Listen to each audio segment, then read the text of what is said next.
3 up, 2 across, tap that play button 3 times, and walk through the archway into Dialogue Alley.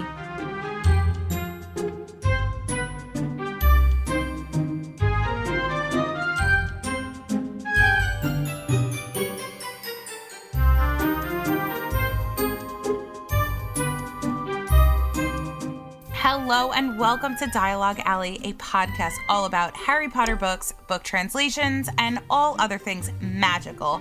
I'm Melanie. I'm Erik. I'm Carly. And joining us today is one of our very good friends in the Harry Potter translation community. It is our great friend, Sean, aka PotterGlot Sean. Hey, I'm glad to be here. Welcome back, Sean. It's been a bit. Thank you. Yeah, almost a year or more, is it? Really? No. Yeah. Last one was, I think, a year ago. No way. Wow. Goes by Feels fast, eh? like yesterday. Well, we are so happy to have you on this episode, which is season 3, episode 31 of our podcast. And if you are new to this podcast, we're so happy to have you here. We are just a bunch of people talking about Harry Potter books from all over the world, and we love talking about them. So here's our podcast all about just that. And speaking of all over the world, it's another international episode, Melanie. Transcending borders. Oh, that's so amazing. You're right, because so fun. Because I'm in Canada. Sean is in Canada. I told my wife, I was like, we have to make sure we start on time because we're interviewing someone from a different country. And she's like, ooh, who? And I was like, Sean, Calgary. She's like, oh. Oh, it still counts. Are we still 3 time zones? We are. Yeah. Yeah, All just right. 3. So just 3. Just 3. Just 3 time zones. Just 4 podcasters navigating 3 time zones. That should be like a bumper sticker for us. It's not a bad one, actually. 3 different time zones. Cause we need to get that merch rolling out. Yeah, we do. Oh, we get it. Yeah, I know. You know what? I've been in like cahoots with Carolyn. Carolyn is wonderful. She's the one that designed our logo for us. And she's been trying to get me set up with like these websites that we could just like upload our logo and people could buy whatever merch they want from that sort of thing. So, and like better quality stuff than the ones that we kind of like tested. Because we did get shirts and we like tested them and we just don't like them. We could do better. We got stickers too, and they're honestly, yeah, they're okay. They're okay. So we're working on it, guys. We're working on it. But for this episode, we are going to have a super like interesting linguistic-y kind of conversation with Sean because I'm so excited. Sorry, I had to interrupt. The linguists are gonna geek out. I know. It's gonna be like a geeky episode, but like totally warranted. I'm very excited to talk about this episode too. So I think we have like a little drop of news. We're gonna get right into that main segment, and then we have a translation of the show. It's another one of those that like I can't believe we didn't already do this book. Can't believe it. It's a book I feel like we've talked about a whole bunch, but we haven't talked about it as a tots yet, and I can't wait. It's gonna be a good one. Ditto. Especially perfect. Actually, I love that you chose this tots with this episode. Oh, it's not a coincidence. Not a coincidence. It's not. I'm so excited, you guys. When we were texting about having him on, he's like, Erik, we're doing this tots if we're doing this topic. And I was like, okay, that sounds great. Meanwhile, I'm like working on the notes during my lunch break today, and I picked a completely different tots. I just said to one of my coworkers, hey, tell me a language from anywhere. And she picked a language, and I wrote up all the notes on a whole different tots. And then Sean's like, but what about the one that we're going to be talking about? And I said, oh yeah, I'll just change it. It's fine. I almost sent you a sobbing emoji. But I managed to refrain myself. I could never be the source of your disappointment. So we'll just save that one for the next time, Melanie. Yeah. Easy. I very well may. I'm so excited. And I missed Sean's last appearance on our podcast. So this is the first time we've got to like be on a podcast together, and I'm really excited about it. Me too. Yeah. Wow. All right. So let's just get right into it. Carly, what is the news?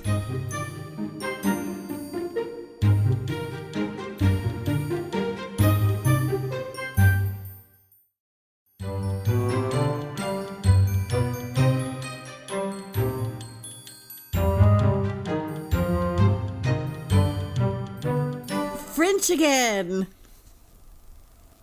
That's all I remember. But they did things, and I don't remember what the things are. Books. Well, they did. The books. Aren't they new covers?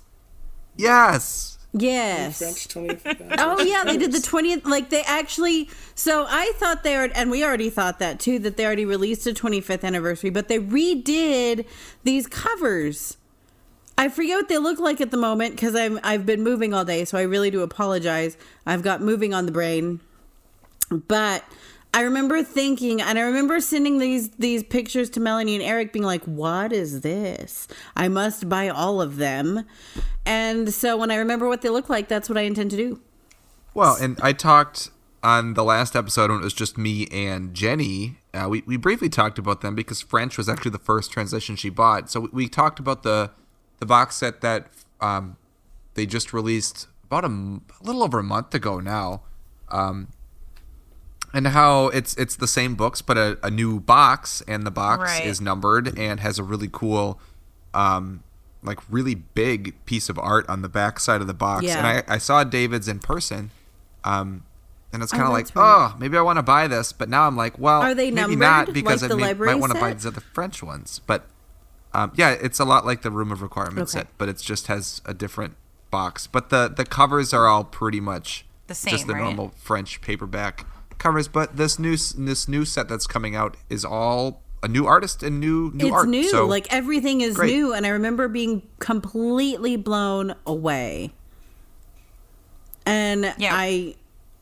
I can't wait. We're gonna have to post like a picture of that on our Instagram. Also, I feel like there are pictures of it on our Discord, but I don't remember exactly where, and I feel like I haven't seen them since they were first like announced, but I have to go like I agree. digging to see. And I just want know someone to make it easy for me and send me the pictures. Is I what know I'm I trying to sent say. them to you guys, but we talk a lot, so finding them may be difficult. If it's still there, I think Pottermore Publishing announced them too. I think they're all over. Like they are so really, really, really nice. But you know, the French books, they do really nice covers. Like they're different. They've always had but nice they covers, do yeah. they do nice covers. Gee. I mean, it's Okay, no now I'm Germany. looking at them. They are wonderful. Oh my gosh. So they kind of remind me a little bit of the 20th anniversary Lithuanian, a little bit, and how they have this very, like, you know what it is? Like the book 1, or actually book 7, Deathly Hallows has Harry holding a wand, but there's also like red eyes at the very top, and it's very wicked looking. But they look like a cartoonier version of that, sort of. I wonder if they're going to be folio sized or big. I think they're going to be folio junior. It says folio junior on them. Oh, I would love big books like with these covers, like the large sized ones. Where are you looking that you're seeing pictures of them? In our text messages. Oh, you found it? Yeah. Oh. Oh, I'm all right. saving it to see I'm gonna scroll on back. I'm going to see if I can't send it to you guys. I see a funny picture of Erik making a funny face. Oh, I turned Some- off. That's me. Some silly gifts that we send back and forth to each other because we're just great. Let's see. Are. I don't think I can send it to you guys. That's okay. I'll find I don't know it. where to send the We'll links. find it. But yeah, they're really, really neat covers.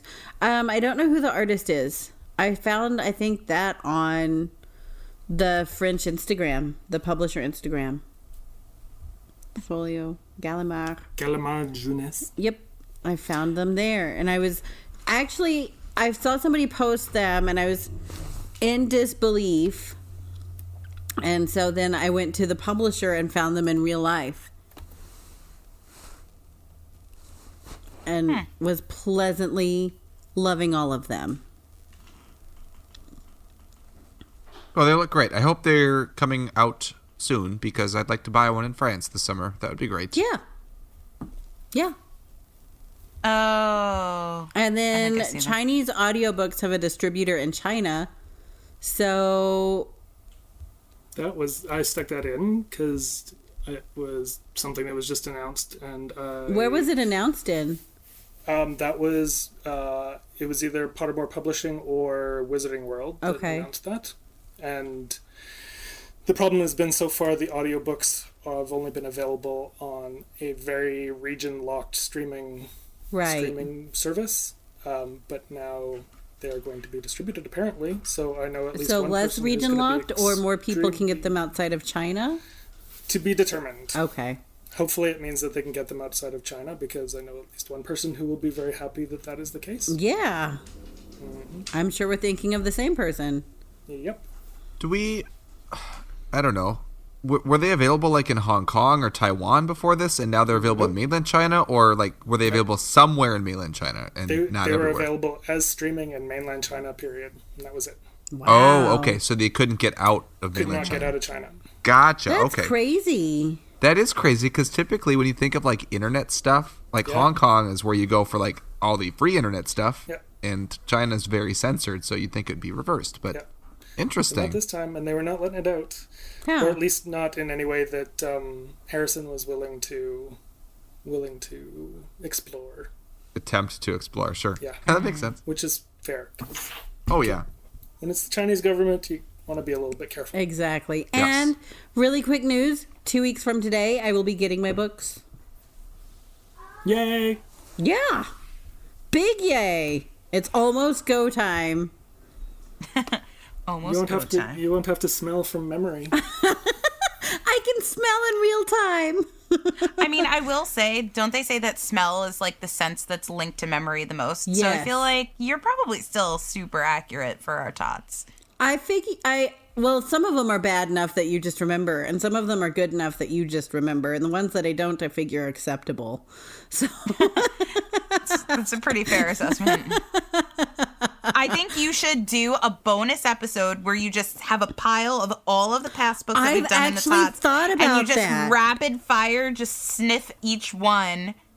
And give a rating of every single awful, one. Troll, dreadful. Oh, I probably will. That'll be fun. I've got so many ideas, because now we can actually start doing things. See? You know, I've been so tied by not having much. So this will be totally different now. I'm very excited. All right. I think we should move on to our main segment.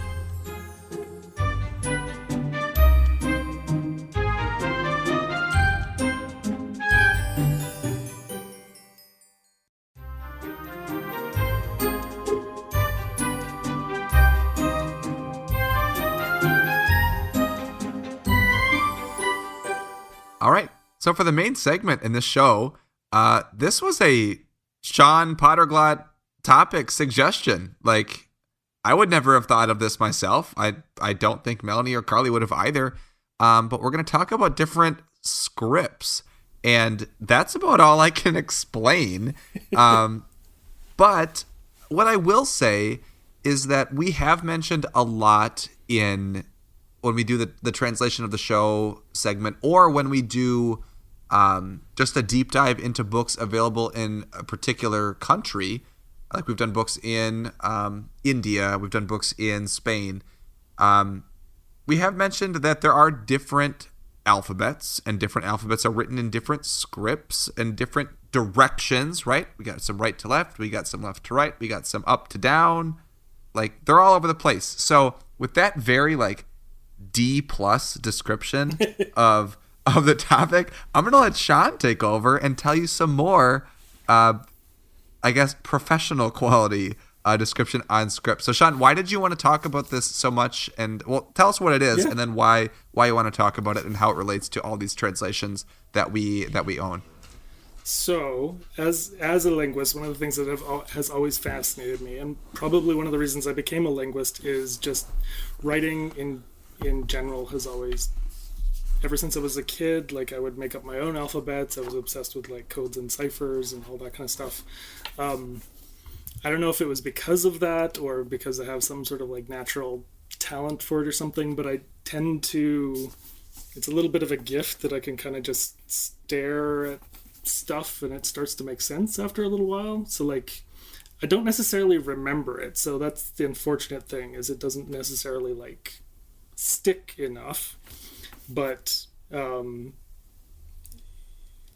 after, like trying to do an investigation in a language or a script that I don't read yet, I can become pretty familiar enough to be like scanning through the text and picking out words and things like that, which I wish was more of an ability that extended to the rest of language, because as a language learner, I'm not really very good, unfortunately, which is not typical for linguists, I think. I think most linguists are a little bit more adept, but my best second language is Japanese, and I really became more like, as a bit of a quirk of the way I was studying Japanese, I was actually better at reading than I was at speaking. That makes sense. Yeah, and there were times when I would know a character but not know how to say the character, and I would write it down for a Japanese person, and we'd be able to communicate a little bit that way, and they'd say that I seemed kind of like a Chinese person, because between China and Japan they share a lot of the characters, and I guess that's a strategy that Chinese people use sometimes when they're speaking to Japanese people. So that's cool. weirded Japanese people out, that there's this like white guy that couldn't speak Japanese but could like write characters at them that they would understand. It was a little bit strange. So, and probably at the peak, I was learning like 100 characters a day. Oh wow! But there's so many characters. And I certainly have not retained that all since I was there. But at the peak of my learning, it was pretty good. So, so that's why I'm kind of fascinated by it, and it's really nice that we have a lot of representation of different kinds of scripts in the Harry Potter translations. Yeah, I love how many scripts are represented here. I actually squeaked before we got on the chat and I saw the topic. Yay. So, like, I guess to give another bit of background here, if this is the first time that you've heard us talk to Sean, he's got a great website. If you go to PotterGlot.net, right? Is it .net? Yep, PotterGlot.net. He does a lot of deep dives into just books that we've discovered in the community, like, and a lot of linguistic nitty gritty. Yeah, and especially, I was going to say, there's been a focus lately on unauthorized translations, and is this unauthorized translation the same translation as this unauthorized translation if they're both from the same country? So, for instance, like, how many in Farsi have you found? It's like Farsi 20-something? 17 translations of the first book. Unauthorized translations of the first book. Unauthorized. That's incredible. And 70-some total for the whole set.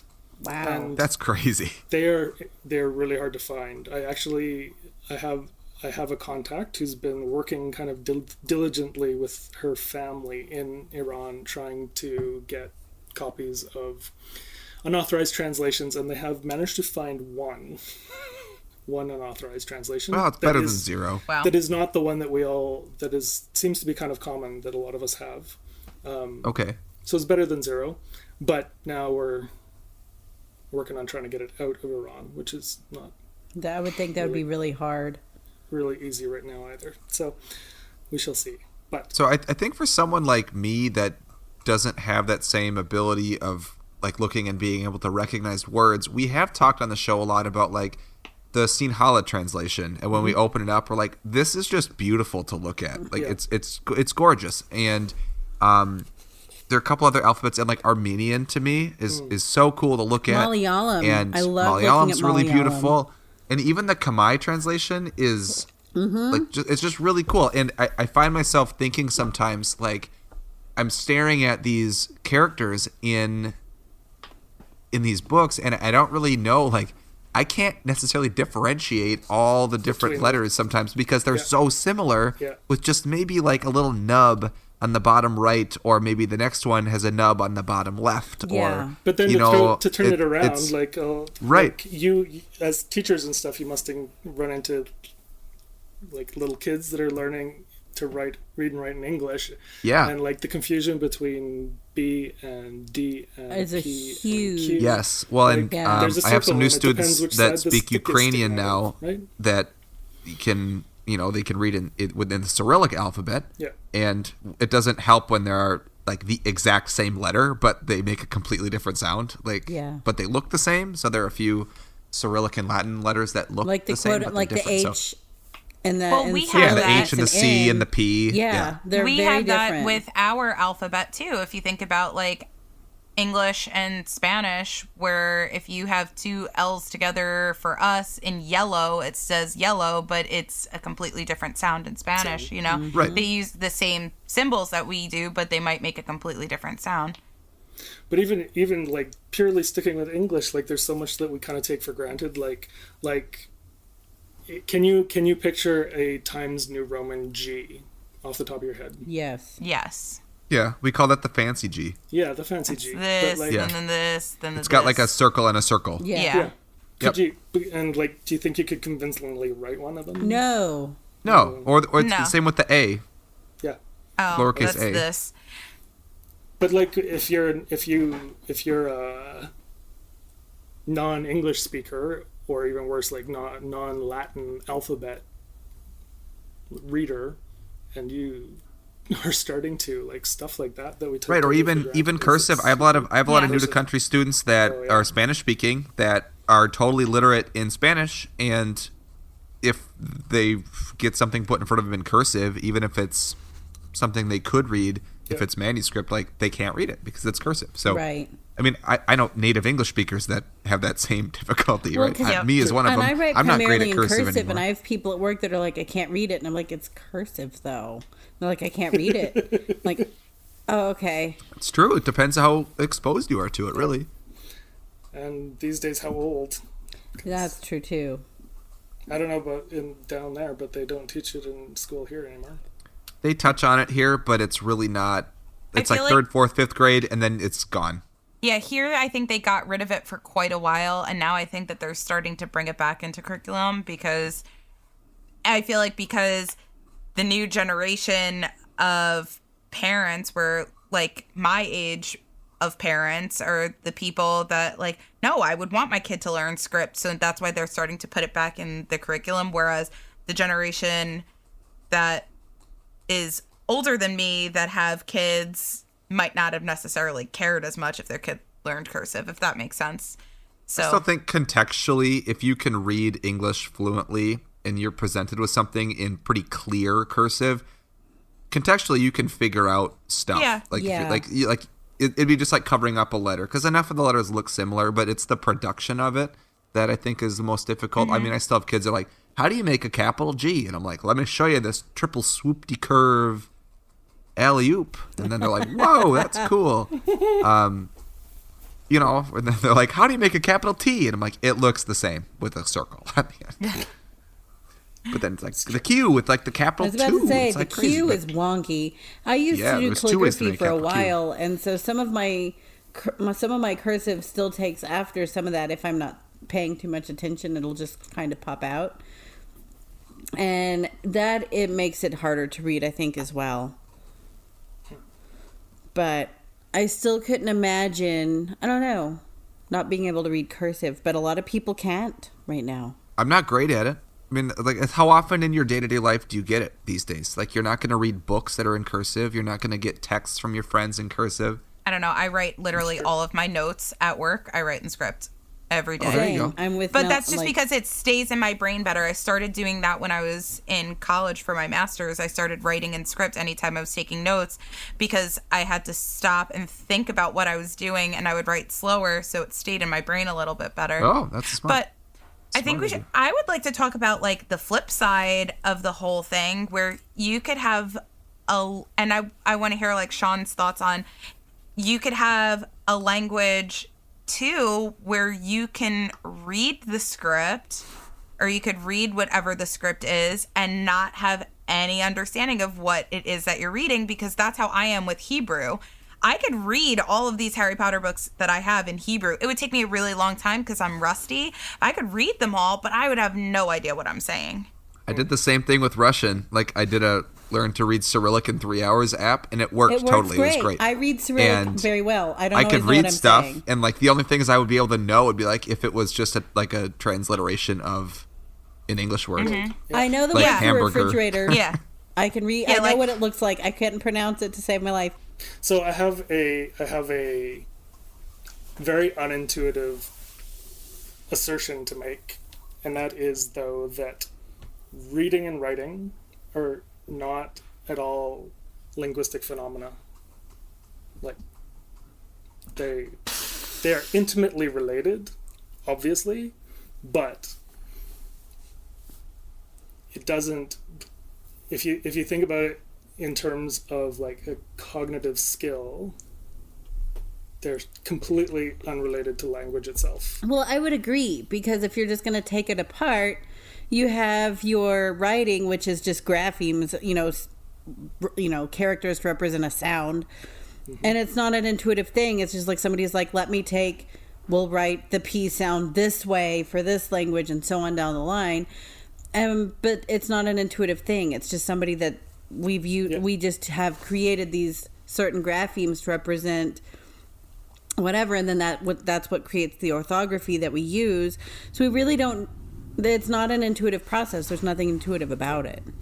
And us learning to read and write is a lot more similar to all the other things that we learn, like learning to drive, than it is learning a language, because language is very special cognitively for us. And so, like if you're human and you're in a community of language speakers, you will learn that language. If you're an infant, sorry, I should have said.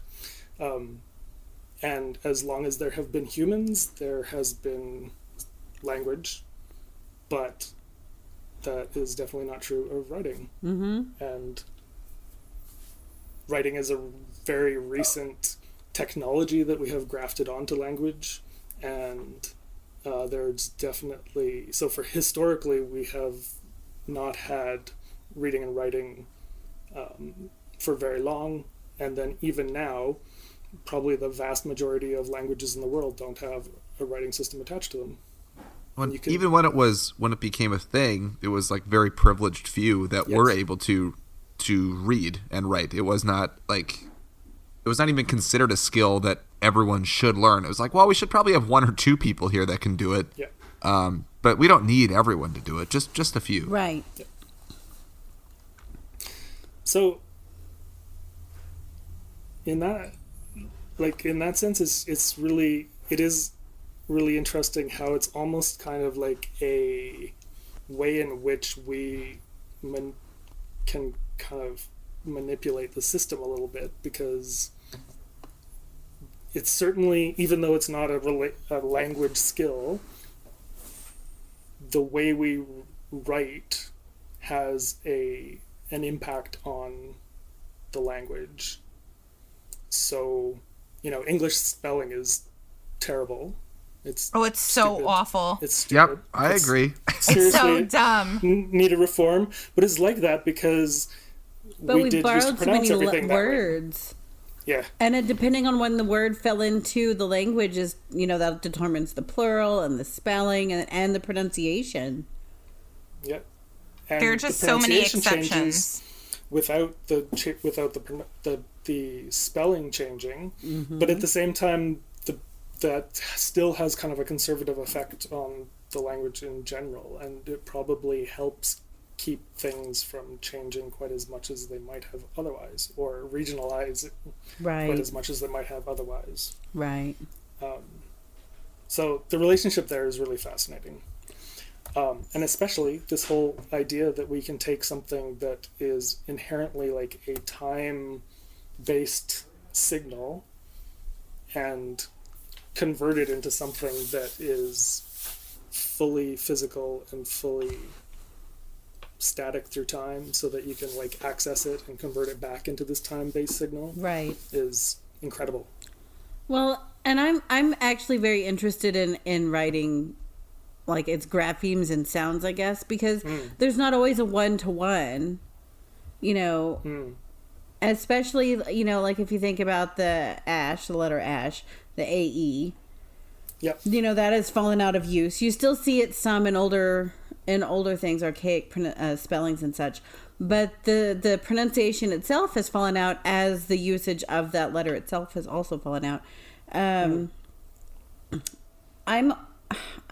very, and I wonder, I've often wondered why, and I have actually never researched this, why even English went into, you know, the Latin or the alphabet that we use, like why we went that direction.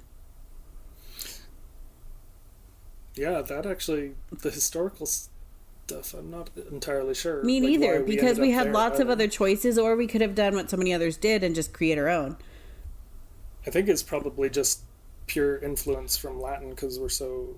Well, I think that was, I influenced know by a lot Latin. of our grammar rules, most of them, in fact, like how English is quote unquote proper, are based off of Latin grammar entirely. Made up Latin grammar. Well, They're they like, are, because they wanted to make English seem, you know, as highly elevated as Latin. So they use Latin grammar rules. Like the whole idea that you can't end a sentence in a preposition is totally from Latin, because in Latin it is not grammatical. It does not make sense. English it does, but they've pulled a lot of our grammar rules from Latin, I think, to try to, at one point when they were trying to standardize English, to make them equal. And to say English is as good as Latin, so we should use it. Here's the standard, you know, dictionaries and whatnot. It's all these dumb rules, like, you know, no double negatives and no split infinitives, and those are all... They're all Latin based. Weird derivatives. Yep. Yeah. It's very fascinating. I've spent quite a bit of time researching, you know, English grammar, because I'm that guy. Yeah. But also, it like the writing really influences what we know about our own language. So here's like a really fascinating example. Back in university, I was doing some recording of different languages, specifically some different Native American languages that are local to me. And there was a Blackfoot speaker who was like, it was amazing. A university educated in English, like bilingual speaker, English, Blackfoot. Wow. I'm so envious of you right now. Oh, it was so good. And so he was perfectly literate in English, but so I would ask him something like, I was trying to isolate words that had different sounds and different positions. And so I'd say, like, can you think of a word that starts with like a B sound, like with a B? And he'd respond with like, well, but we don't really have B in Blackfoot, because Blackfoot doesn't have a writing system. And I'm like, but you have the sound B. And even though, you know, perfectly literate in English, his entire kind of knowledge of like what the sounds are associated with the alphabet came from his knowledge of, like, it was all in English, and his knowledge of that came from English writing, because we isolate the sounds out by these letters, and we know that the letter B is pronounced B. Right. But we never did that in Blackfoot, because there is no writing system. And so in his mental representation of the words in Blackfoot, it was more... It just never existed that way. So to ask, like, can you think of a word that starts with B? It's just alien. Like, the question doesn't make sense. Right. And he's got, like, no way to answer it, because he didn't have that mapping anywhere. I think that is... And you see some of that even with other languages that do have that mapping a little bit. Like Korean, you know, the P's and B's are interchangeable. Because it was very common when I was in Korea to see, like, Busan and Pusan, P and B, and they'd be interchanged. One was more popular than the other. I think the B representation was more popular than the other, but there was really no differentiation between the sounds. And I always found that very fascinating. And you see that I think it causes some linguistic confusion just between the two languages themselves. Like, I think that would be incredibly hard. Like, my second language is French, and I know a smattering of others, but That's a pretty easy, like the sounds in French, there's some differences, but it's fairly similar, by and large. But when I was in Korea, I don't know that I could say hello. And I'm just being honest. Annyeong. I remember Did you watch Arrested Annyeong Development, Haseo, Carly? but I have no idea what that means. Yeah, I remember that, and I just remember my friend Ryan. He's like, "We say this, Carly," and I was like, "Okay." But I just it was very different. Not culturally, not culture shock different, and thankfully I'd traveled enough by that point when I went there, but linguistically it was very interesting, I think. And they have a syllabary versus our alphabet, so I don't know. Yeah. I could go on. Yeah. And just one more kind of like point to hammer that home for English is like, you ask an English speaker, like, how many vowels are there in English? Right. How many vowels are there in English? Well, like 5, maybe 6, and then you have some A-E-I-O-U, other... and sometimes Y. Yeah, but then you have some other But consonant blends that can act as a vowel sound in words. But like the 5 vowels, that is 100% like the writing system. 5 Right. vowels, sometimes Y. How many vowel sounds do you have in English? Like, A bunch. do you know off the top of your head? Anyone? I don't know the specific number, but I know that it's like it's like 20 something, I think. But I have them. No, it is. I have. But the point is just that like the writing system There are has so like, many. manipulated the knowledge, your own knowledge of the language, own Hold on, explicit knowledge of the language. Now I'm gonna count because I have a Well, if you're going worksheet by that I do vowel with my students. sounds, that's not going to be vowel graphemes. That would be vowel sounds. So that's actually... No, that's not what I'm. Yeah, that's not what I'm talking about. I'm talking about I'm talking about. But actually, sounds. it's also going to be different probably for every one of us. Well, I know It will be because it depends yeah, on how you your pronounce. accent. It depends on how you Well, pronounce if words you say regionally. bagel or bagel, that's Vague. It's a vague or concept. bag versus bag. But even like some of the most simple words in English, like ALL, yeah, it's a vowel sound that is not what you would think of when you think of an A. You think it's either like a long vowel or a short vowel, but the word all isn't either of sounds those like a two vacuous sounds. O. Yet it's an A. So on paper, A is the vowel, but it's not a sound that A makes most of the time when you isolate that as a vowel in a word. So and For me, the number is 14, we say by the way. all different. We it's can say 15 all here. or 15 all. here. Sorry, I 14 just for did me. the count. I just we counted. do 15. when I was doing my linguistic studies, we talked so a lot sorry. about the pen merger and caught Yeah. versus caught. And how different regions pronounce those differently. And I'm very much someone who pronounces pin and pen very 15. differently. I always have. But most people in Texas don't. It's all just pin. And so they definitely have that merger. So their vowels are going to be different, like what we're talking about, than other people. And then like caught, C-O-T versus caught, C-A-U-G-H-T. Very different. Well, especially on Long Island. Oh, gosh. It's not Long Island, it's Long Island. Yeah. And then Those are some two very vowels... Because the different island sounds. is so long. It's such a long island. Long. Or. We But love then you that have "wa" that sound. diphthong going on, and then that can add even more interestingness, and then if you start looking at Y glides, W glides, and diphthongs, that changes the game entirely as well, because those aren't going to be represented in orthography per se, but they will be I feel like we're pronounced. getting into a big, like, Yeah, phonetical that might be conversation, and I think we should get into how all of this like applies to all of the different like Harry Potter books that we have on our shelves and where we see like that representation. In the authorized translations, we have 22 different scripts represented. Which is 22 super different cool. Wow. With one additional caveat, we could call it 23 if we're willing to open up to the Kannada translation of Cursed Child, which is the weird one out That weird outlier that it only exists. They've only translated the Cursed Child for whatever reason, and they have not translated any of the other. I would Harry Potter love a books. Canada 1 through 7. Just saying. Maybe there was like a big like rally to have like the Cursed Child performed in Canada, and they're like, we can do it. And look, we already translated the script, and we're gonna do it. We got the theater space booked.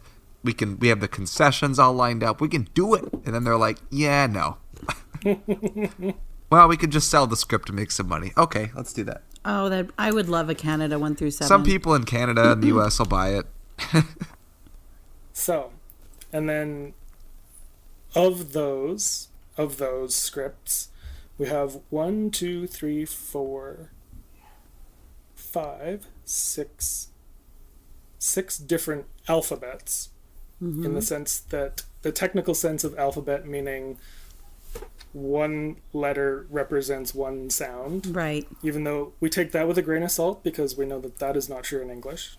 Well, yeah. More so true in Spanish. Or Spanish, now that the language governing body changed some of that also. What? I didn't hear this. What? Oh, that was a while ago. So like, God, I wish I knew what the official name was. But like the che used to be a letter. The ch used to be one letter, Right. and now it's not. Oh. It's just it's a C and an H. But like the double L is still considered one letter, but the double R is just 2 R's. Okay. Right. So like there are some letters that were Oh. traditionally one, but they've just split them into 2. I don't know why. I really don't know why. Okay. So less so. That happens over time. But so we've got Latin and Cyrillic, which we've kind of talked about already. We've got Greek, that's an alphabet. We've got Armenian, which is an alphabet. We've got Georgian, is an alphabet. And was that all of them? Oh, sorry. I also included Braille in there, and we might need to talk about Braille slightly separately. Because Braille... Isn't that always the case? It is kind of. Yeah. Thanks, Braille. Because Braille is kind of like more of a, like, it's such a dumping ground for lots of different things. Like, same way that we just have kind of like one token Braille in our collections, which is not doing Braille any... No justice at all. It's and no justice at all. But, you know, like there's Braille comes in contracted Braille and uncontracted Braille, and then there are different Braille conventions around the world, so those are technically each separate things that we all lump together as Braille. But then the next kind of category that we have represented are called abjads. And that, unlike an alphabet, is when you write only the consonants and not the vowels. And we have 3, I believe. 1, 2, 3. Yep, 3. Arabic. Melanie. What's the next one? I'm assuming it's Hebrew. Yeah. It's Hebrew. And then we have the Arabic that Urdu is written in, which is a form of Arabic that is different, called Arabic Nastaliq. And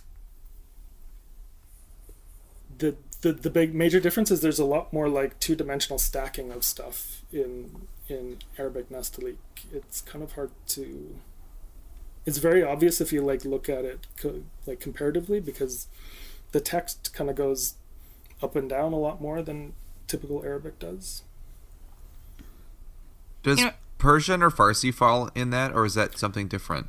That is Arabic script, technically. Okay, it's the same script. Okay. So that would fall under...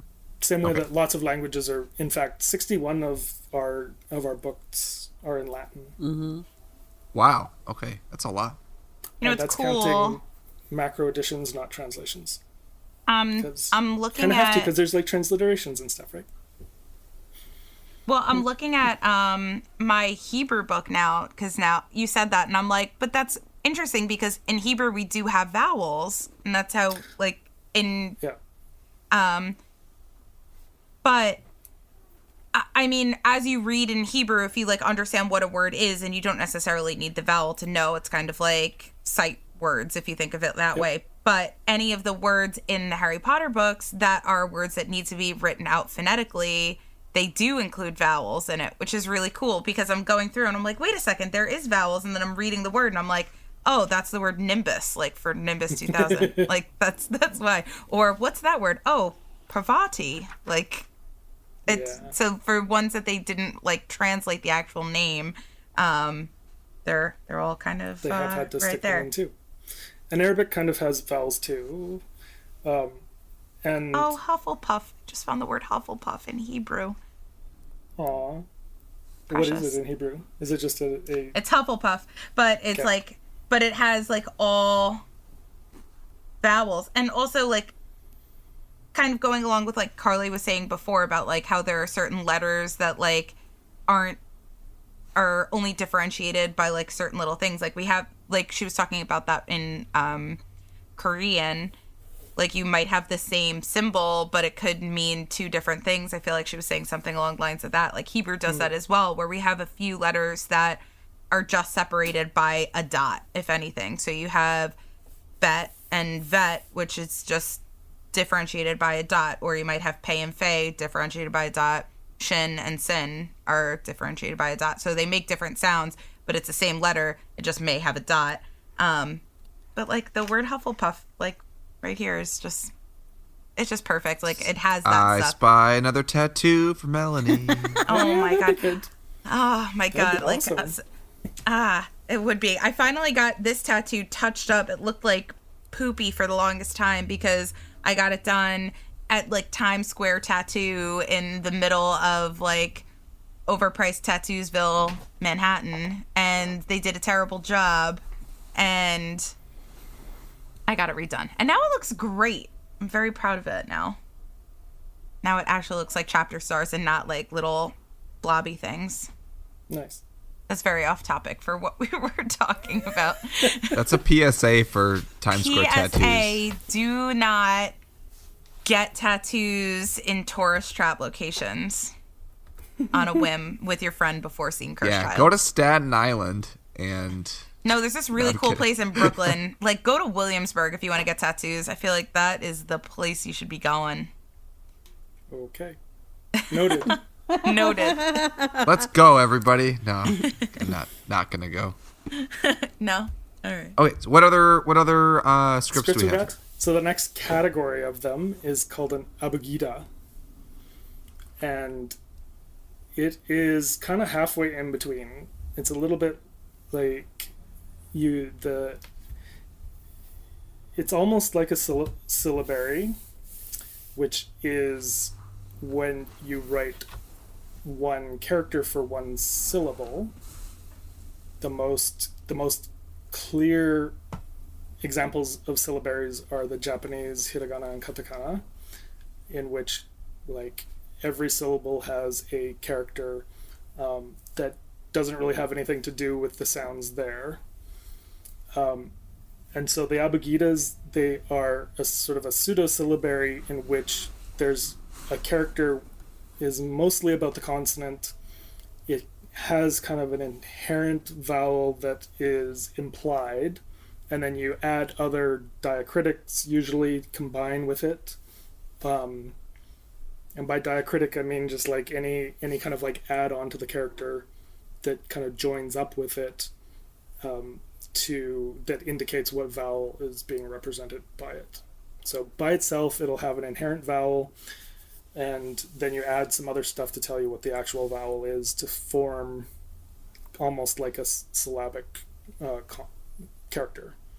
And that is pretty much all of our like Indian languages, plus some ones that we don't really think of being Indian languages, but are like derived historically from the Brahmi writing system, like all the other ones are. And so that is... Can you give us some examples of those? Absolutely. Fabulous! We've got Bengali, Gujarati, Malayalam, Sinhala, Tamil, Telugu, and then Khmer, Tibetan. Did I miss anybody? Oh, Devanagari, of course. The main Indic writing system. I think that's everybody on our list. Yeah. What languages are in that one I'm unfamiliar with that term. In Devanagari? Yeah. Sorry. So that is Hindi. That'd be Hindi and okay. And Marathi, and I'm spacing. Tamil? Nope, Tamil's its own. Nepali, thank you. Nepali. Oh, Nepali. Sure, Nepali okay. Is in Devanagari as well. Yeah, so as may be apparent, a lot of the writing systems are named after the languages that they were used to write, if they were unique. So the ones that we're not necessarily familiar with, like Devanagari, are ones that tend to be a lot more. Right, which I'd never heard that term. So thank you. Oh. Yay. Learning. Hashtag learning. And I apologize for just like throwing it out there because, sometimes it's hard for me to, as a language geek to even remember what is not common knowledge. But we're dealing with a lot of languages here. It is true. It is true.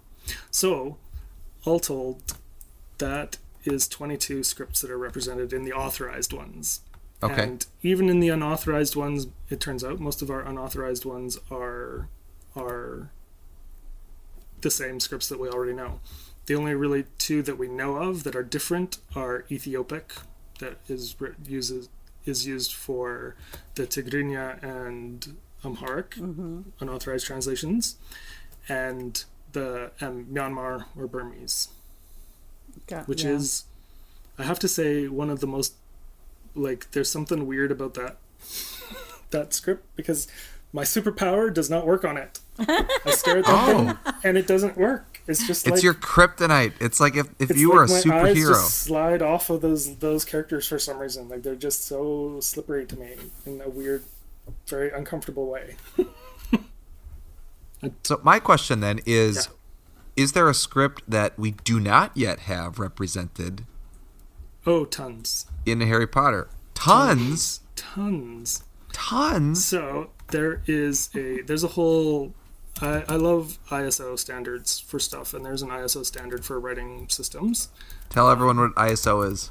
ISO is the International Standards Organization, and they have, they basically they do everything from engineering kind of standards to to language codes. And are they the ones that determine if something is a language or a dialect? Kind of. Do they determine if Scots is its own language or if it's a dialect of English? Kind of. There's an ISO standard for that, but that is kind of codifies that decision. But that standard is maintained by SIL, which is the Summer Institute of Linguistics. I don't think they use Summer Institute of Linguistics anymore. I think they just use SIL. That's what I've seen as SIL. Yeah. It used to be, it's kind of like KFC, Do people even know what KFC used to stand for now? Oh, we do, yeah. Kentucky Fried Chicken. And we still have one with the buffet. Do you have a buffet up there in Canada? Whoa. Do you have the buffet option? I don't think so. Oh, it's getting rare. It's like the Pizza Hut sit-downs. It's getting rare. No, I've been a vegetarian for 20 years or more, so... KFC still has mashed potatoes, which probably has meat in it too, let's be honest. Oh, boy. So anyway, ISO, they have a standard, and so I love ISO standards because they make decisions for me. So if you look at the list of those, there are several hundred scripts on it, I think. They didn't cleverly number it for us, but just scanning through, it's got to be at least, I'd say, close to 200. Okay, so I asked the wrong question then. Yeah. Are there any major ones that you're like, wow, I can't believe they don't have one yet? Or do we have most of the major ones covered? I think we have most of the major ones covered. Kind of in the same way that we have, Harry Potter's been translated into comparatively almost none of the world's languages, but we cover 95% of the world's speakers. Right. Which is such a cool stat, by the by. Yeah. Yeah. No, I guess there's nothing that really stands out to me. Okay. For now. For now. Klingon, there is no Klingon. Not yet. I'm Partly hoping for one. And if this was a different kind of podcast, I could talk about Klingon and Unicode and why it's not there. And We can talk about that another time, because I'd love to talk I about would that. love to carry on that conversation with you, like, in a chat, so just be prepared. Or you could make a bonus episode about Klingon. or even just a Unicode one. I love Unicode too. I was a member of the Unicode consortium long enough that they made me a lifetime member. Do you get like a ribbon or a medallion or something, or a hat? I'm on their website. Oh, that works. I Okay, have to that's tell fine. you, I'll you're take one of that. my favorite people. Oh, thank you. You're one of my favorite people too. Thank you. All of you are. All of you Aw. are. Aw. We love you, Sean. Thank you. I love you too. Like, Sean's the reason my internet I'm works. so in he's much- one of my favorite people too. Oh yeah, there's that. I'm getting so lost in what you're saying. Not lost as in a bad way. I'm just listening to what you're saying. I really love what you're talking about. Thank you. We have one category left, shall we? Okay, let's finish that up and then finish up this part, so then we can talk about an amazing book. The logographic writing systems, of which we have two in a bit. Actually, I'm sorry, there is one other thing that we should talk about too. Okay. Right after that.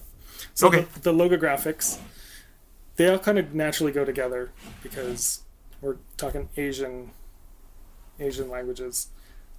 So Chinese, we have the simplified and the traditional Chinese sets, and basically that was just the Chinese characters developed out of antiquity and to this ridiculously huge set of characters that, depending, like, different government bodies and different standards organizations make collections of characters for different uses and stuff. In Japan, the sort of like the there's about a set of 5,000 or so that are sort of considered daily use, and most literate Japanese people will know about 10,000 or so characters. That's incredible. And it is important here too to point out that logographic writing systems really highlight the difference between reading and writing as two completely different skills. Because you can, and I have literally done this, you can take like a character, Japanese character, and put it on a flashcard and flash it to a Japanese person. They will 100% know that character. But then you ask them to write it down, and they may not be able to. Are you talking write it by hand, or are you talking like build it if they're texting someone with their phone? Write it by hand. Okay, And depending on the input method, they might not be able to do it on their phone either. Like if they're doing pronunciation, most of the inputs these days, I think, most people use pronunciation-based inputs. In which case, they likely can. Riding the trains in Japan, Yeah. like watching people text message each other, Yeah.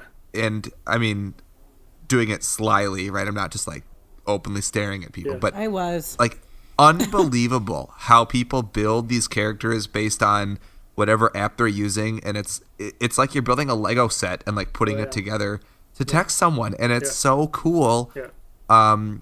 Because it was unlike anything I could conceive of doing, like how I write what I'm thinking, and it like I could kind of figure out what's going on, but I would have no clue where to start, like sending a message to someone. At a grad Even if I could like speak to someone in that language, like it's a completely different skill to like use an iPhone to text someone a message that you could tell someone in 2 seconds. Well, I remember watching my ex-husband type text in Arabic.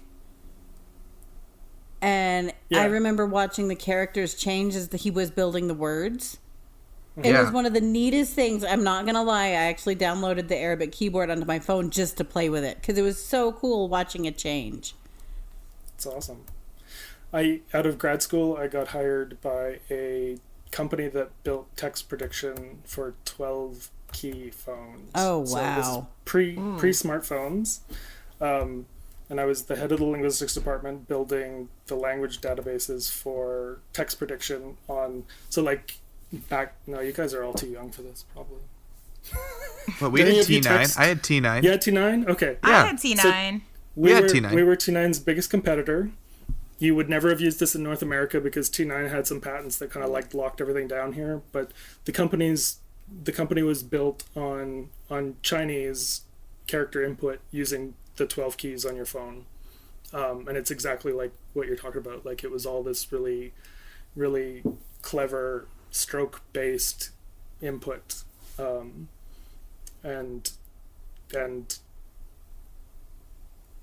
it was actually like really good, and really efficient.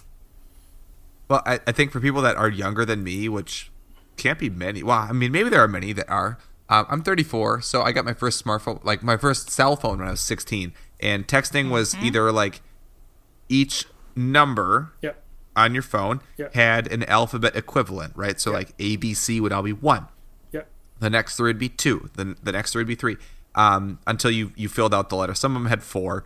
And you could, slow as snails, type, like, just keep hitting like 1, 1, 1 until you get to C, and then 2, 2, 2, 2 until you get to multi-tap. Yep, it would take a long time, and then but you could do it.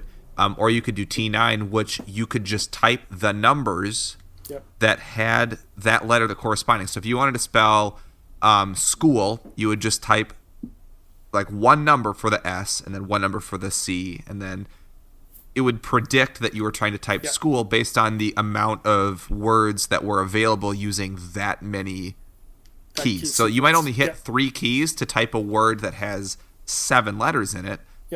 But based on frequency of use, that T9 program would spit out the word that you're most likely using. And if there were more than one, you'd be able to kind of toggle through, like, not this one, and it would have like the top 4 or 5. Yeah, I definitely texted my mom saying I am good 1,000 times instead of saying I am home, because that was the whole reason why I had a phone, was to text my mom when I got home from school. So I would say I'm good, and I'd mean I'm home, because good and home were the same buttons every single time. Got me every time.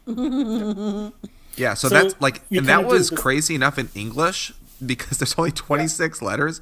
So but hearing that, like, Chinese was well, and one of my best friends, when I was a freshman in college, he didn't go to college right away. He went to Japan for a year before he started college. So he went to like high school again as an already graduated high school student in the United States, but he went to like senior year of high school again in Japan. I think he was in Osaka, and he spent the whole year trying to learn Japanese. That was pretty much all he did.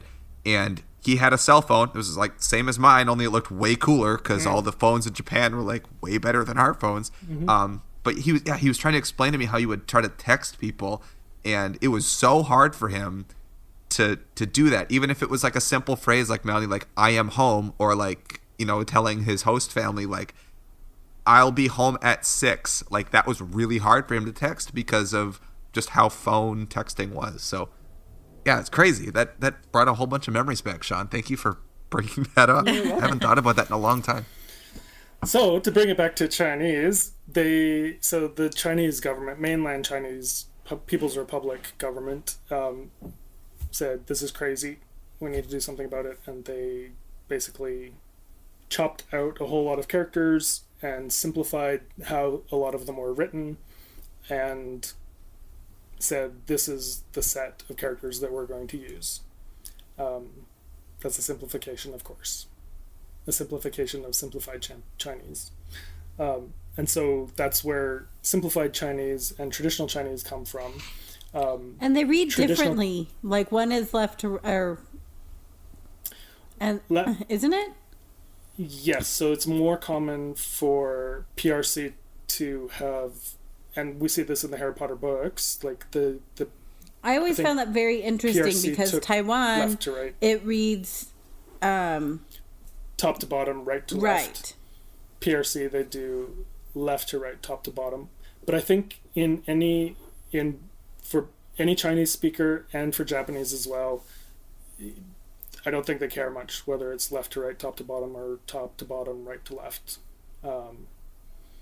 Japanese, it's totally 50-50. It tends to be like novels and manga and stuff are all written the traditional way, top to bottom, right to left, but anything that is sort of like nonfiction or scientific or whatever will tend to be written left to right, top to bottom, just like us.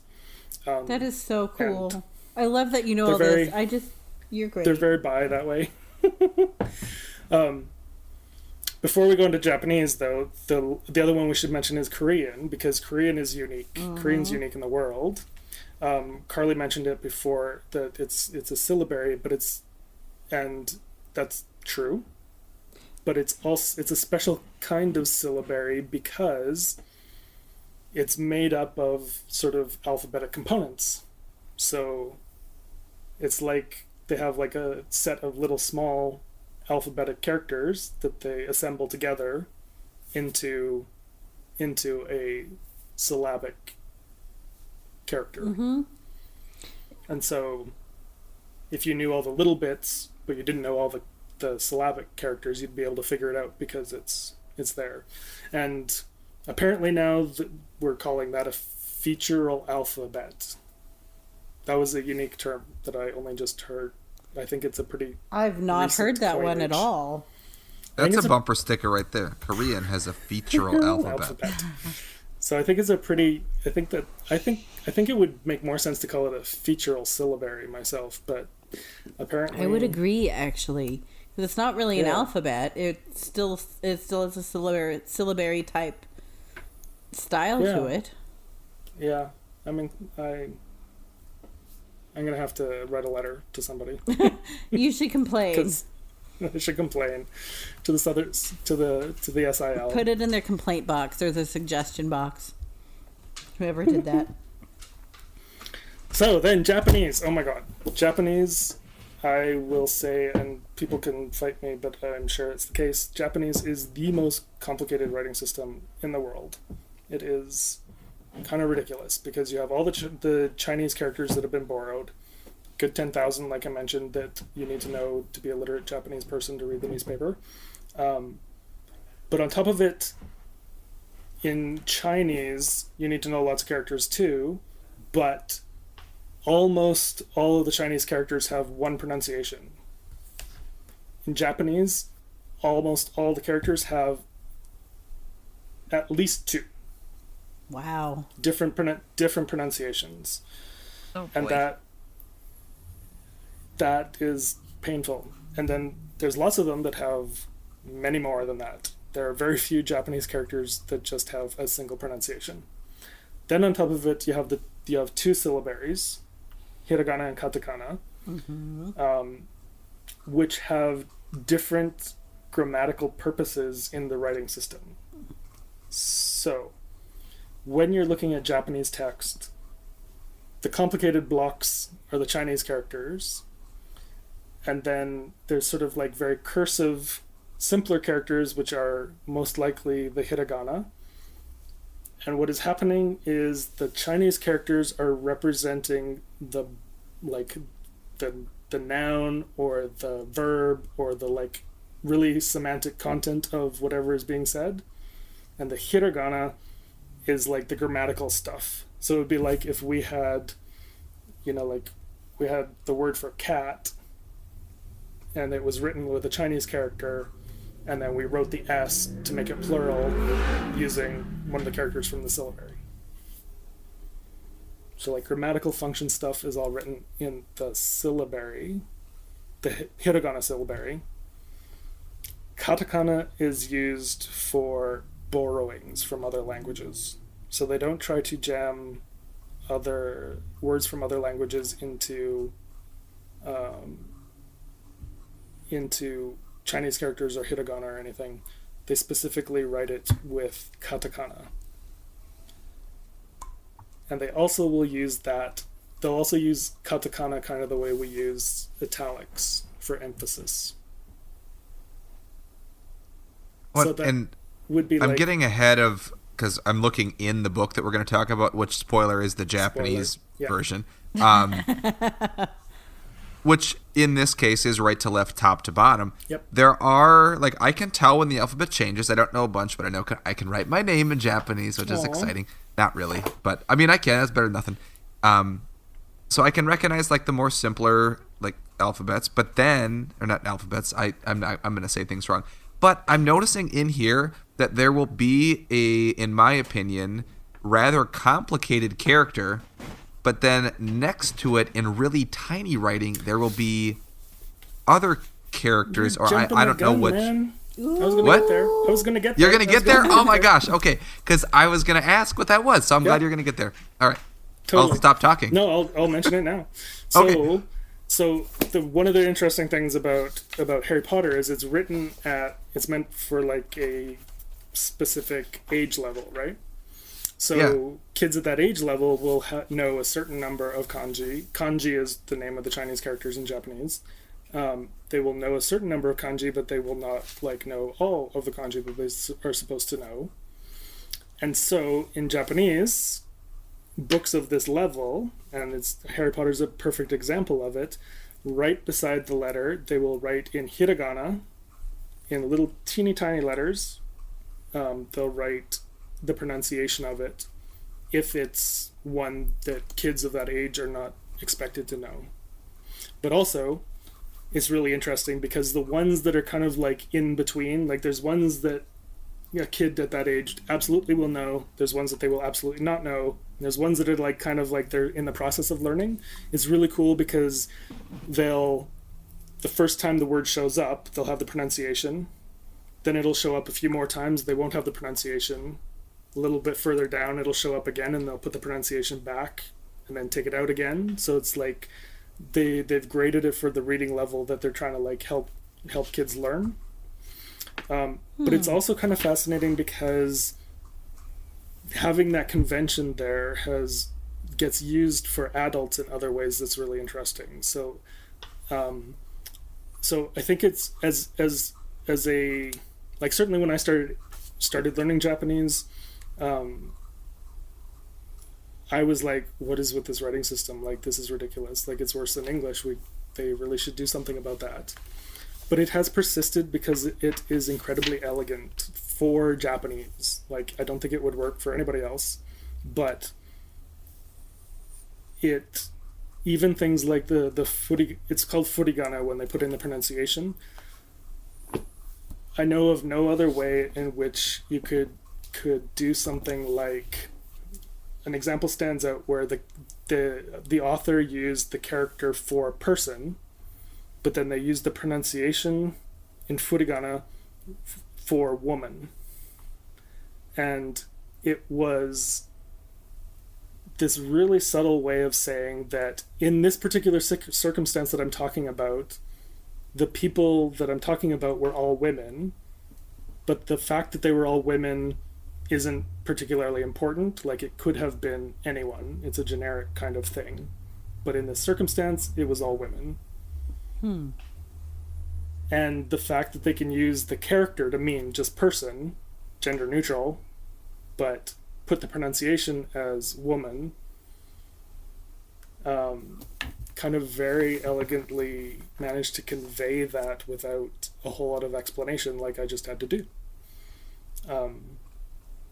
And then once you start to become sort of familiar with reading Japanese, like, it's almost like the density of the Chinese characters create a little like spot for your eye to jump to, and you get a big chunk of meaning with it, and then you kind of expand it to get the grammatical stuff before you jump to the next little piece. And so it actually works very, very well for Japanese specifically, and particularly because Japanese also has a lot of homonyms that have slight, what they call pitch accent differences that would distinguish them in speech but would have no way of distinguishing them in writing, that you don't have a problem with when you have the Chinese characters, but you really do if you're trying to read something that's like straight hiragana or in in Roman characters. So altogether, Japanese is like definitely, I think, the most complicated, because you have all the Chinese characters, 2 syllabaries. They also throw in the Roman alphabet all over the place, Latin alphabet everywhere. Like you can see it in here because they put the JK in J.K. Rowling's name is the J and the K are Latin, but they've put her last name in katakana. So having all of that kind of, I think, buries every other writing system. I think also, too, in this particular book, and I don't know what the reason is, but when I was in Japan, I did see this, too. Like, a lot of things would be written in Latin also. Mm-hmm. And I don't know if that was just for people like me that were visiting, or if that was for Japanese people that also had knowledge of the Latin alphabet and English to get a more accurate translation of something, or just to see what it originally is supposed to be. So every subway map would be written in Japanese in whatever alphabet they were using, but would also just be written in Latin also. To see. And so like in this book, under every chapter heading on every page, it has in the Latin alphabet what the English translation is. It's true.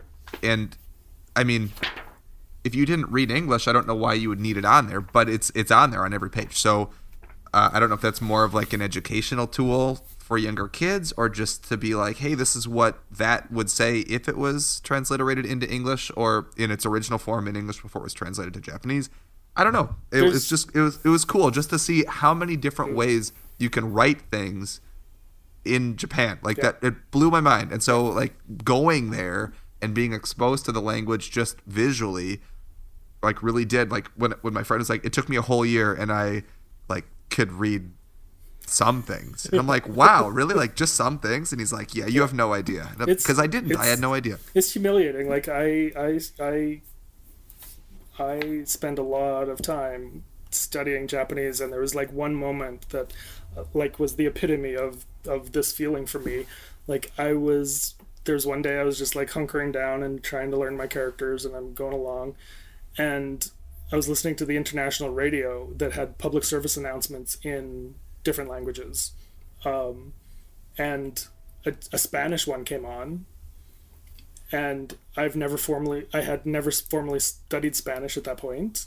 I knew like little spatterings of it from like my linguistics classes and having like learned French and stuff. Like I knew a little bit about it, and I understood more of that stupid Spanish like PSA, not having studied the friggin' language than I could understand of any Japanese radio or television, having done a minor in it and having been living there for like a year, studying as hard as I could. And it's brutal. And I think that's less about it being a hard language to learn and more about like it's so different from our language family and the way we carve up the world that ties way back to the first point you made about just how like speaking is so different than writing. Yes. It just really is. And I think of all of these languages, from what you've said, Japanese does seem to kind of epitomize that. Yeah. That whole concept and that whole idea. Like, and with your example also, like you could write something, but you couldn't say something. Yeah. Or conversely, I'm sure there are a lot of people that could say something, but have sure. Like you said, the native speakers could say something, but maybe not write it. So it's totally fascinating, and Japanese especially is an incredible example. And Sean, do you remember when I have I had like these 2 pictures in my house that were framed that we inherited from my wife's grandma, and I didn't know if it was from China or Japan, and like I even sent it to you, and I sent it to my friend who's Japanese, who lives in Japan, who's a fluent English speaker, and I mean she's obviously a fluent Japanese speaker, and she's like, I don't even know. And she works at a university. Yeah, you said the same. She works at a university in Japan. She is like a language person at a university, and it was like, I don't know.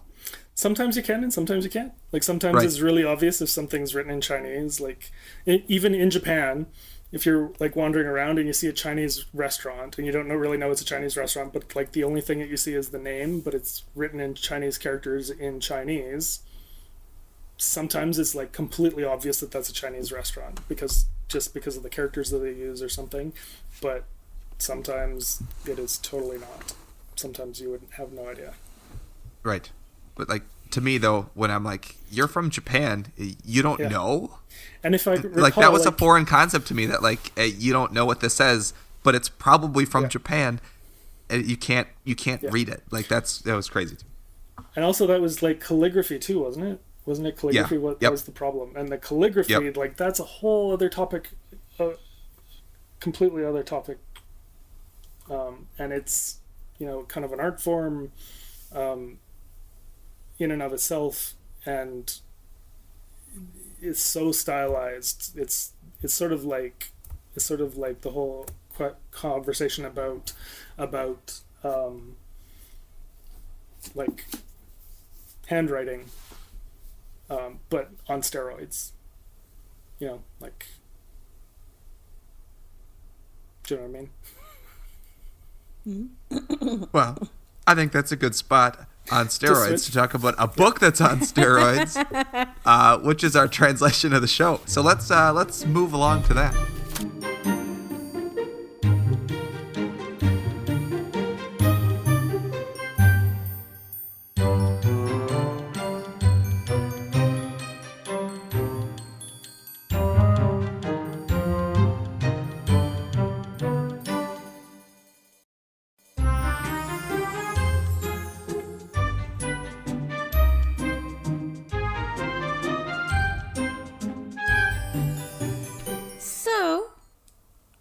I actually had a transition. I was going to say translation. I had a transition in mind and then it slipped it. Anyway, our translation of the show is Japanese, which we've already discussed, so we already spoiled it above. But it is so cool. And it's the hardcover. The first edition Japanese is the one that we're going to be specifically smelling and talking about. Mm-hmm. And go on. What were you going to say? It's kind of really special for me because this was my first translation that I bought. Oh, wow. I bought it on a trip to San Jose, California to specifically see the first Harry Potter movie. And it just happened to be in a store that was there, and I'm like, hey, that's a really cool thing that I should try. And this one I have actually read. It's one of the two translations. Oh, wow, that that's awesome. read. So this copy is my special one that I have read. That's awesome. The one on my shelf came from my sister who bought it for me as a souvenir when she went to several places in Japan. So, yeah. I got mine from one of my uncle's friends who's a flight attendant, but then I've since purchased some on Amazon, like the smaller versions. But the pre-movie font I think I got from Carly. My movie font was the one that someone picked up for me in Tokyo. That's so cool. I don't even know where I got mine. I think I got it so early on in collecting. It was one of my first within the first 20 books that I had gotten. I think it honestly was when I first started getting into collecting, and I was talking to people in the Instagram community. I just had someone message me that was selling a bunch of books, and I feel like this was just in that lot of books. Mm-hmm. I know, I wish I had a cooler story for it. That's a good one. Well, this book is still I think I'm skipping ahead here. It's still not hard to get. And we will talk. Yeah. Even the pre-movie font, we could just say right now, you can find it used, even on Amazon Japan. Everywhere. You can go on there and find it pretty easily. I would honestly say, just from how much I look into the market, I would say there's an even number, if not greater number, of pre-movie than movie. Because I always see pre-movie. For this first cover. Right. Art. For book one. And that's the only book that we're discussing today is the hardcover book one, first edition Japanese translation. I have seen a lot more pre-movie than movie font, actually. I think so too. Yeah. And Sean McAllister said the same. So it must be true. Right. And I especially saw it on the internet, so you know it's accurate. Of course, everything on the internet's true. But you know what else is true? The translator of this book. Who is it? Yuko Matsuoka? Fabulous. The publisher is Seizen Sha Publications Limited, Ltd. General information on the language. I actually thought more people would be speakers of it. It's spoken by natively 128 million people. Primarily Japanese people, primarily in Japan, which makes complete sense. And it is the only country where, Japan is the only country where Japanese is the national language. I actually thought there'd be more speakers, but I guess I'm thinking of, because I had several friends in undergrad and whatnot that were similar to you, Sean, and that they were learning Japanese. You might think that there would be more Japanese people, but actually, like, the Japanese population is in decline. Yes, it is in decline. I was reading an article about that, I think, a year or two ago. But interestingly, if I can't remember if Japanese is still in like one of the top 10, but it's probably in the top 20 most spoken languages in the world, and it's the only one that is spoken in only one language, or in only one country. Sorry, yeah, only one country. It's really interesting. It is kind of a cool little well, and geographically, not a very big country. Like it's small, so I think that's even cooler. And it's an island. It doesn't like physically border any other country too, so it's isolated, but still going strong. Yay, Japan! We've already kind of talked about it. Scale of 1 to 5, 5 being most difficult. How hard do we think this book is to find the hardcover Japanese edition, the first edition? I'd say it's like a 2. You can still find it on eBay. I haven't looked recently, but I'm guessing you can. Amazon for sure. I'm guessing. Yeah, well, and right, like if you are collecting languages and you just want Japanese, it's super easy to get a book in Japanese. It's not hard at all. You can go buy a new one. But if you want this specific pre-movie font Japanese, which even if you get the movie font, they look almost identical. It's just this teeny tiny part at the top that is orange that says Harry Potter in Latin script. That's different. I'm actually looking on eBay right now. First 2 things, I can find all 7 books and all of their mini volumes, including book 1, for $110 shipped out of Japan. So that's there you go. It's price of books. Right? So still very easy to find, you guys. Especially easy if you want all 7 books and all of their mini volumes, because some of the books come in multi-volumes, but that's a topic for another day. Actually, that's a topic that Melanie and I already talked about.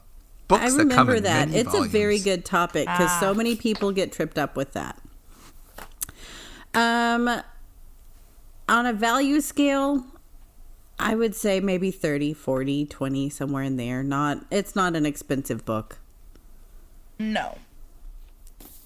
So they must have made a bunch of them way back in the time. Aw, priceless. They must have made a lot like way back. Because, and Japan is still making other Harry Potter editions. There's actually quite a lot that they're rolling out. Let's get into the rating scale because this one's always fun. I'm going to be honest and say I don't remember the smell of this book, so I'm going to say it's probably acceptable. I'm giving it an exceeds expectations. Ooh, why? Because it smells very like fresh. Okay. I don't know. That's why. Yeah. It doesn't really have a smell. No, I like mine. I was going to say that about mine. It is probably the most non-smelling one of my books. Which is good. I think that's a good. I'm giving it an A because of the non-smell. And exceeds expectations in my. Oh, okay. Well, there you go. Because I feel like that doesn't happen just accidentally. I feel like you have to work to get that. Especially an older book. That's a good point. That's a very good point. An older book, typically, And that seems like Japanese perfection to me. I just want to Okay, make sure that you've convinced me. books are I'm going up to an E. You convinced me because you have to try. You have to try for that. There we go. I don't remember the smell, so I'm gonna stick with an A and just be kind of middle ground here.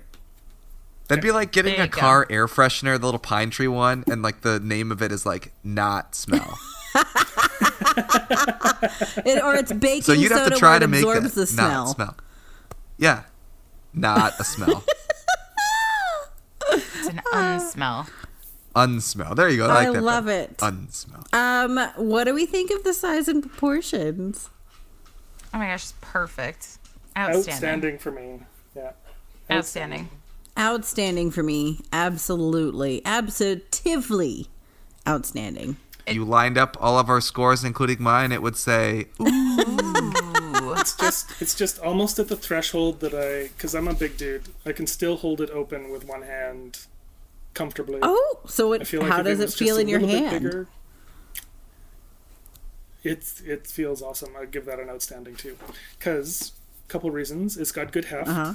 For me, I always wonder, I think about if I needed it as a self-defense. I do weapon, the is it gonna same. work? I actually Really do does the that. same. I hold it and I'm like, would this be a good murder weapon if someone should get me? oh yes dear. or no? And it would be. And it would be. So this is actually, for how it feels in my hand, it's outstanding. And mine is holding up very well, but it's just subtly fraying to the point where it's just a little bit soft, around the edges. Mm-hmm. It just feels a little bit fuzzy. I've taken my dust jacket off. But you still have it, right? But you know what? okay. Honestly, the dust jacket is pristine. so how it feels in your hands, The book is I should start mentioning this more because when I actually read hardcover books, I take the dust jacket off. I don't leave it on. So, especially if I take it with me on a trip somewhere, if I'm just home, like in bed or something reading, I might leave it on. But 90% of the time, I take the dust jacket off. But I would say feels in my hand. I'd agree, outstanding. Melanie? It's great. How? Oh, I'd give it an outstanding too. I love the texture of the cover. It's so glossy. Yes. And I feel like that just adds to it. Because typically for me, when I hold these books, like I am holding them with the jacket on. So, yeah, I love how it feels. It's so hefty. Yes. I think it's cool to mention too, out of all of the copies of Philosopher's Stone in the world, this one has the most pages. This is the book with the most pages. Ooh, how many pages it? does it have? Amazing. 460, I think. Ooh. I just looked. Fabulous. Yeah, That is true. 62 pages. 52 pages. But yeah, it's the longest Philosopher's Stone that we have. I have to I say, didn't like, even know that. one of the books that I'm actually, like Melanie mentioned, she holds this book, with the covers on, and this is one of the books that I've actually been so excited to go. I'm excited for all my books, but I'm actually so excited to hold this book in my hand. I really have missed just the tangibility of them and the tactile nature of holding them. And this is one of the ones that I'm very excited about physically getting to hold because I really love how it feels in my hand, like cover wise too.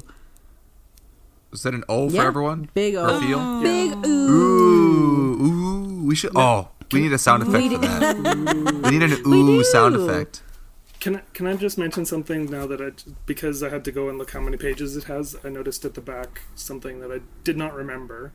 The last few pages are is some notes from the translator, and it is Yeah, that it is- came as a separate pullout too, I believe. Oh, really? Yeah, in one of the copies I have, it came as like a separate like little fold out worksheet. I'll send you some pictures of that. I don't know if yours has that or not. I don't remember that, but it's called A Love Letter to Harry from the translator. Oh, wow. I love that. I'm gonna have to go back and read that. I would love to hear what you say about that. I'm gonna have to. I will have to check it out. FYI. That sounds adorable. And what do we think? We've kind of already touched on it, but quality. I'm going to give the quality an outstanding here. I think the boards are so well made. I think it is so well bound. I think the materials were picked out very deliberately. And I love how thick the paper is as well. Like, I love the paper quality. Absolutely. Yeah, I think Japanese know how to make overall. books. Yes. Outstanding for me. Outstanding. And it's got the little ribbon. Ooh, I love the ribbon bookmark. Oh, I was gonna say that. Never mind. I'm sorry. It's got the It's okay. It's okay. Bring it up again. I don't know if this goes under quality. No, this would more be under the next one, cover art.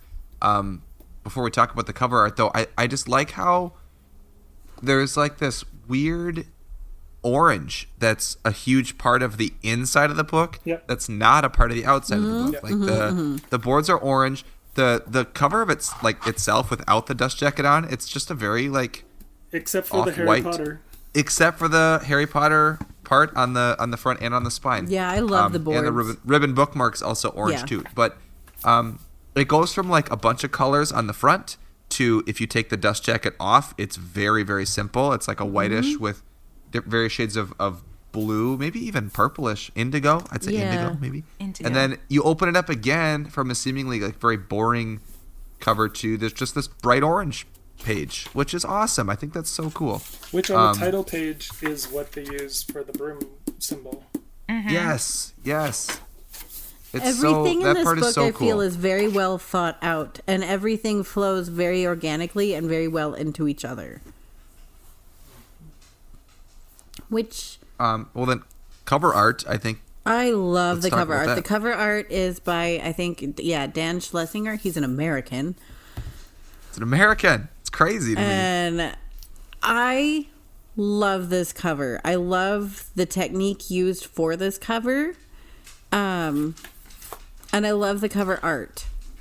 I like how quiet it looks to me when I look at it. So I'm gonna shock everyone and give it a dreadful. Oh no! Wow. I hate it. I have always hated it, even when I. Why do you hate bought it? Because it's not Japanese? No, actually, I don't think. I certainly didn't know that at the time. I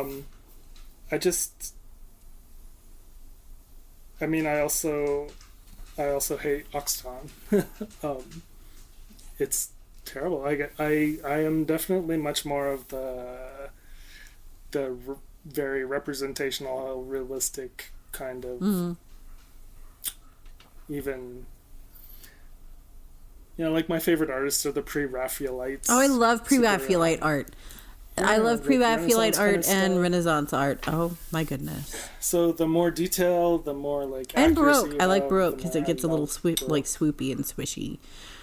I love all that. But But this, I think the kind of like childish, more abstract, it doesn't do much for me. I'm usually with you on that, but I actually really love the colors used. I like the lighter blue for the sky. I like the big moon. I like the dark castle. It has this air of mystery to it. And I also really, really like how we have the figure in front of the moon, but it's very small. It's not a giant figure like what we see with like Mary Grand Pré and some of the other artists. It's been not decentralized. It's still kind of, center of the photo, or center of the image, but it is very small. So it's not, your eye sees it, but it also really sees like the big Hogwarts castle spires are what draw my attention. And then we have what's going on here on the left draws my attention more. And it just feels, I like, so I think in sounds and colors. So this is going to sound weird. I like how quiet and simple this sounds to me when I look at it. And I really enjoy how all the different colors, how simple it is, but how I feel like such a sense of like comfort when I look at it. I don't know. Okay. I've loved this cover since I first saw it. It's not like how I loved the Asturian cover. That I love it very differently, but I've loved this one since I first saw it. It's such a treat for me. Would I have it framed in my house? Also, no, I don't. But I also love how different it is from the others as well. Like, it just does something for me aesthetically. I think I have like cover nostalgia for this because I really like it. So I'm gonna give it an outstanding, but mostly because it's different, and it was one of the first books I got that didn't look like my other books, along with the Italian book I got. And so I really like that. And not just the art on the front, but the way that it's set up with just like the dark blue background. Then you have the words that you can read at the way top, but then you have the Japanese words that you can't read in the middle, at least in my case. And I really like how it's set up. It looks unlike any other book in my collection. So just I'm giving that, like, that whole package, so like the art and the way the font is displayed on the front, and the like where the words are placed, the placement of the actual scripts, and then like on the spine too. It looks really cool. It looks so different than any other book on my shelf. I'm pretty sure none of the other books have an entire copy of the cover art on the spine. Right, it's all on there. Like, that's so cool. Shrunken down and on the spine. I'm giving that whole package an outstanding, for whether me. or not I love the art itself. Like, I think the art's fine, but like the whole package itself to me is an outstanding for just cover art / interpretation of cover art. I like that it's unlike anything else that we've ever seen, and it looks cool to me, just for the fact that it's so different. For the whole package, you've convinced me to go up to poor. Okay, yay! All right, Melanie, where? Wow. I'm gonna give it a comfortable exceeds expectations. It's not. I'm like a sucker for any unique art, and I love that this is unique art. However, I don't know. I feel like there are other Japanese cover arts that I like better. I would agree with that. And I love it, but I'm not in love with it. It's not you, it's me.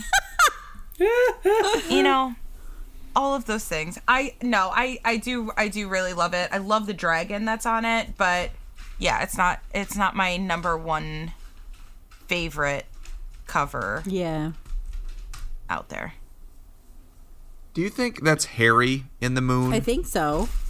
And then Ron and Hermione in the bottom right left in front corner. of me, so I'm just looking at this photo.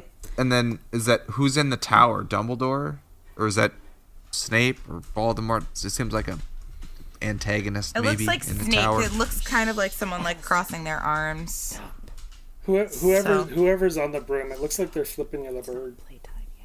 Yeah, and then Hermione's giving the wave like, yeah, we see you. I just love the dragon. The dragon looks super goofy. Cute little dragon.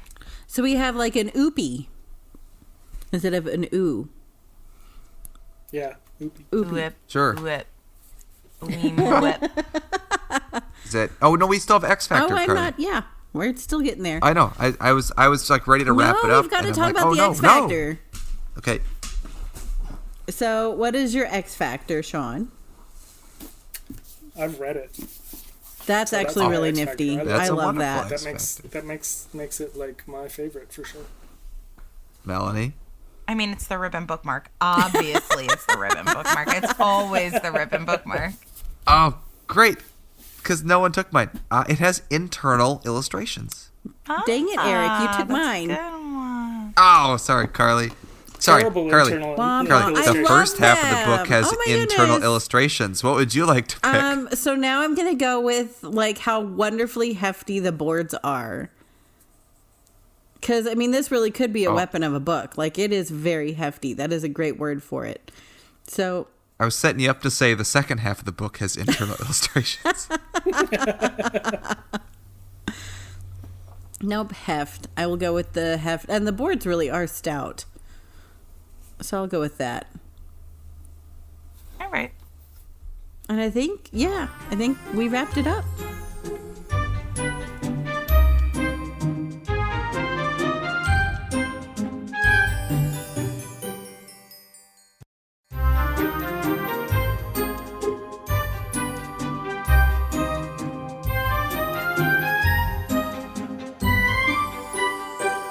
That is what a great way to wrap up an awesome episode all about language with this book that it's just super, super linguistically interesting. So I'm glad we did like a deeper dive into this book for today and just language in general. But that will be all that we have time for today. So if you want to get in touch with us, you can find us on Instagram. You can find Carly at All the Pretty Books. You can find Erik at Nocturne Ellic. Do you hear me? It is very Something late. like that. It is very late on Long Island, friends. We're like recording, and I'm texting Erik. I'm like, Erik, keep me awake. Erik. And I don't receive messages when I'm recording. You know what it is like I have my computer up in case like you guys need to message me. Like I have my iMessage like up on the side, so whatever. So I'm like, oh yeah, there you go. So that's my hack. Well, you can find Erik at Nocturne Erik is the right place to find him, or you can find me at the Harry Potter Collection. You can also find Sean all over the place at PotterGlot. Anytime you see something that says PotterGlot, that is Sean. I feel like the Reddit kind of went a little quiet. Like we don't really do Reddit. Yeah, we had that for a while. That was a fun time. But his website is just like literally the resource that we go to for so much stuff. So Sean's always our go-to person. He's on Instagram. He's also on our Discord as well, which is very helpful to us. We love having you there. So his website, which is PotterGlot.net, is an amazing, amazing, amazing resource that you can access if you are interested in Harry Potter translations. We're so thankful to have your website as a resource for us. It's the best. Other websites that you could visit are alltheprettybooks.net or theharrypottercollection.com. Those are my and Carly's websites. Or you could go to the website for this podcast, which is Dialoguealley.com. You can find us on Twitter. You can find us on Facebook. You can find me on TikTok at Magically Melanie. And you could always just find us by listening to us on any of the places that you already are listening to us. But one of our favorite places that you can find us is on MuggleNet. We are a MuggleNet family podcast, and we are on the MuggleNet website. It is a really cool thing. We're super proud and happy to be a part of that. And if you liked what you were listening to, you liked our other episodes, you're interested in Harry Potter books and books from all over the world, you can support us by participating in our Patreon. So that's patreon.com/dialoguealley. And if you subscribe to that, you get access to our Discord, or you might get access to bonus episodes, ad-free episodes, depending on what tiers you join. So that's something that we love having as part of our little family in this podcast world. But I think for today, just the last thing that we need to say is thank you so much, Sean, for joining us. Yeah, everything. This was delightful. Absolutely delightful. You are most welcome. Thank you for And having I me. will have more questions for you. Don't worry. No problem. You are Oh, always and I think welcome. we should also mention Sean was on an earlier episode, so if you haven't listened to the other episode that Sean was on, go back and check that one out. And I'll link it in our stories as well.